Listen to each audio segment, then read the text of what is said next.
would like to use as a subject from which to preach this morning, remaining awake through a great revolution.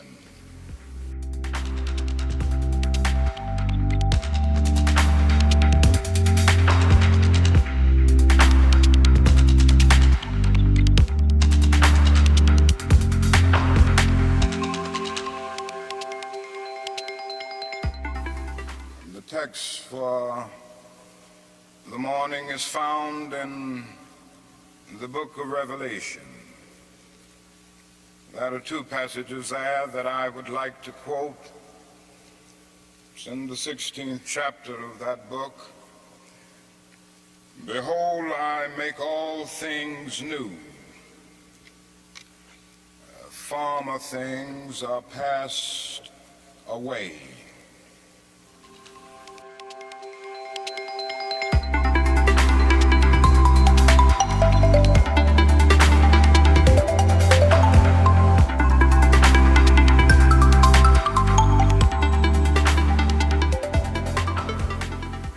I'm sure that most of you have read that arresting little story from the pen of Washington Irving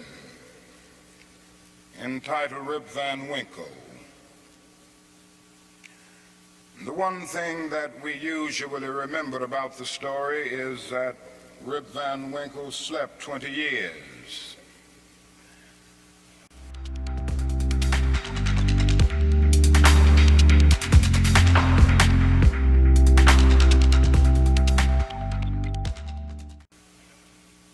But that is another point in that little story that is almost always completely overlooked. It was a sign in the end from which Rip went up in the mountain for his long sleep.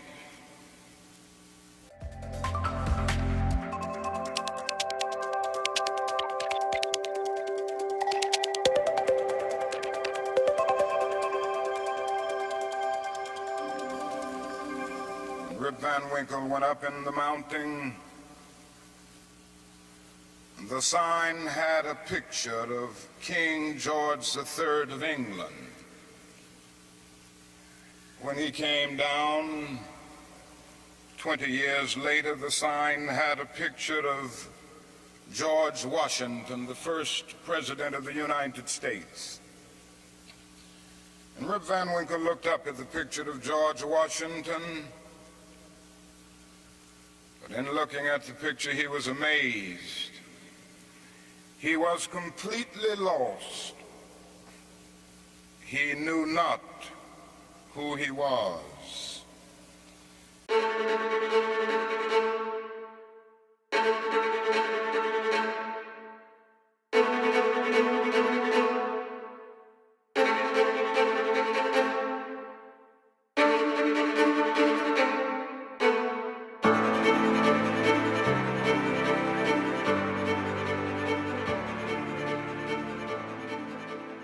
And this reveals to us that the most striking thing about the story of Rip Van Winkle is not merely that Rip slept 20 years, but that he slept through a revolution. While he was peacefully snoring up in the mountain, a revolution was taking place that at points would change the course of history. And Rip knew nothing about it. He was asleep.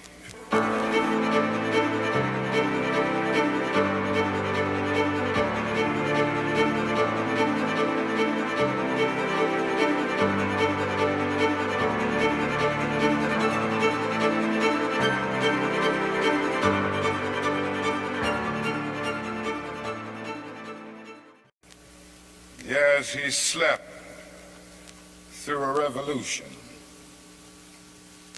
One of the great liabilities of life is that all too many people find themselves living amid a great period of social change, and yet they fail to develop the new attitudes the new mental responses that the new situation demands. They end up sleeping through a revolution.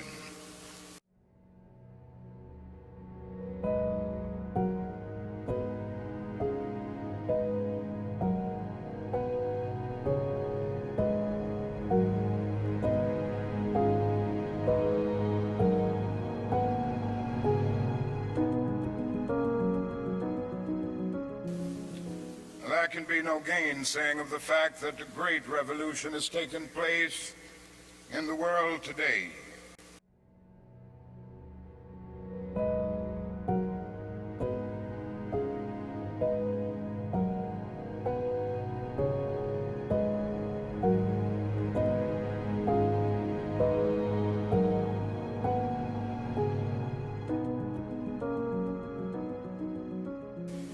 In a sense, it is a triple revolution. That is a technological revolution with the impact of automation and cybernation. Then that is a revolution in weaponry with the emergence of atomic and nuclear weapons of warfare. Then that is a human rights revolution with the freedom explosion that has taken place all over the world.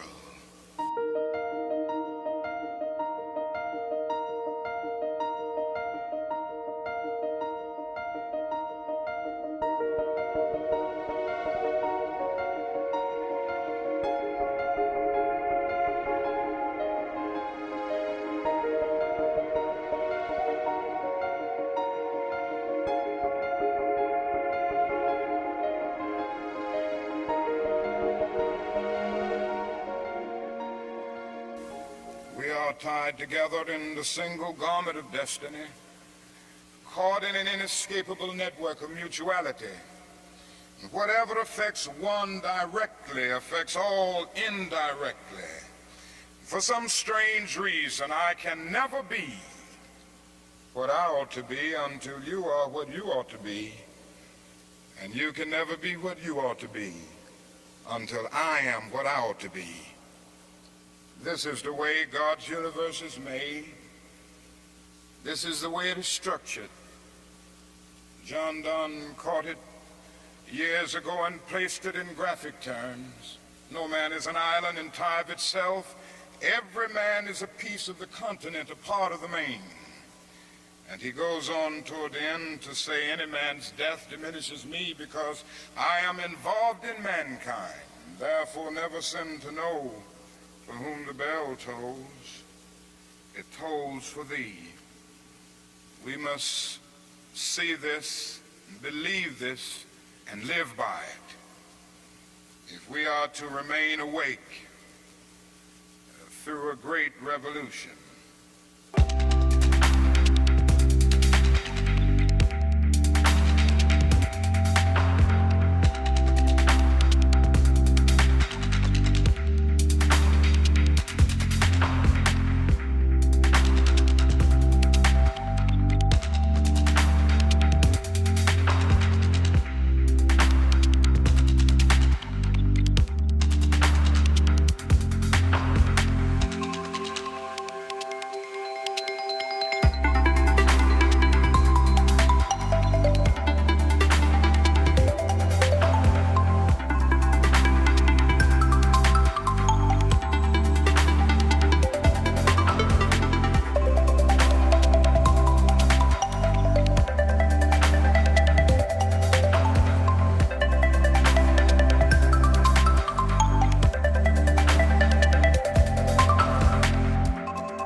This is H.S. Yahuah, his bondservant and watchman. Shalom, wa barawak, akwa, akwath, always to the esteem of the Most High, Elohim, Yahuah. Shalom.